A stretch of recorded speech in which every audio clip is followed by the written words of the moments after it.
Have you ever felt like there's a war happening inside you? One part of you wants to stay calm, be kind, and do the right thing. But another part whispers, why bother? You'll fail anyway. Some days, you wake up feeling strong, positive, full of purpose. Other days, it's like something dark takes over. Anger, jealousy, fear. Why does this happen? Why does it feel like two versions of you are fighting for control? There's an ancient story that explains this battle. A story about two wolves living inside every one of us. And once you understand it, you'll never see yourself the same way again. Once, in a quiet Native American village, an old Cherokee elder sat with his grandson beside a glowing campfire. The boy's eyes were heavy with anger and frustration. He had just fought with another child and stormed off, furious at himself and the world. The grandfather looked at him gently and said, "My child, sit down. Tell me what troubles you." The boy clenched his fists. "I don't know, Grandpa.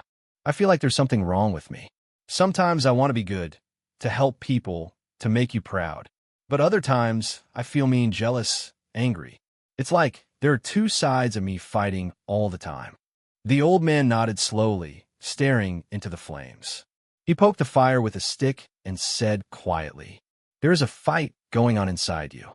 It's a terrible fight, and it's happening inside me too, inside every person on this earth." The boy looked up, surprised.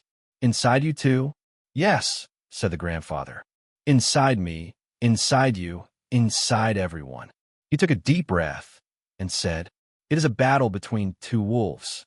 One wolf is evil, anger, envy, greed, resentment, lies, and fear. The other wolf is good, joy, peace, love, kindness, hope, and truth." The boy's eyes widened. He could almost see the two wolves fighting inside his chest, one dark, one bright.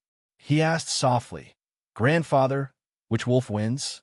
The old man looked at him, smiled, and whispered, "The one you feed." That single line hit the boy like a lightning bolt. The one you feed. He couldn't sleep that night. He kept thinking about which wolf he had been feeding all this time. Every time he gave in to anger, he had fed the dark wolf.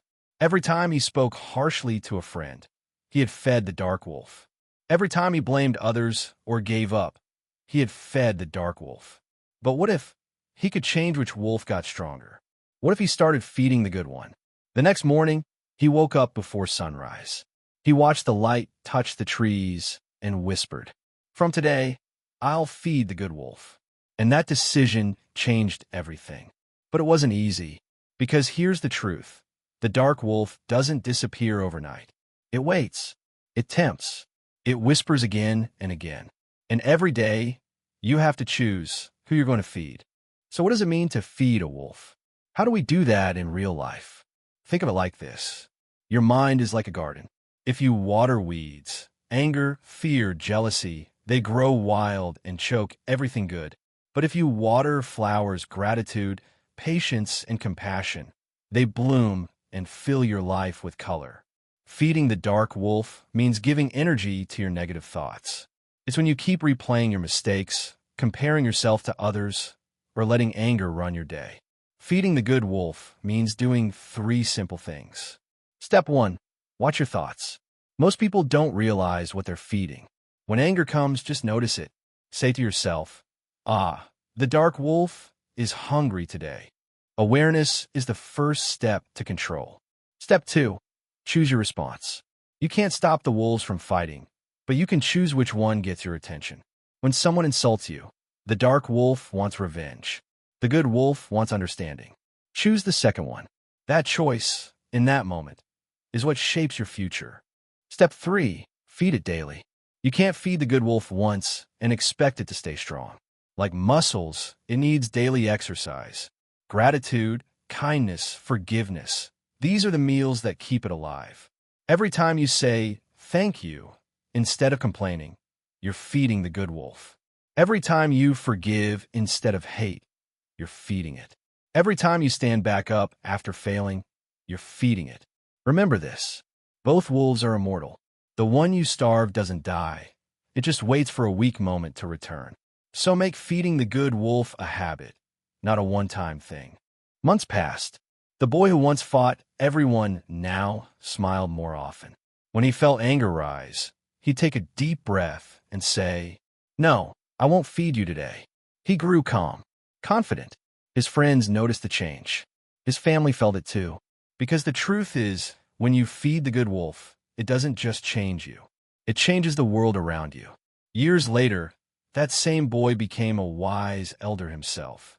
And when his own grandson came to him with anger and confusion, he smiled, looked into the fire, and told the same story about the two wolves living inside. And now, I'm passing that story on to you because you, watching this, are in the middle of the same fight.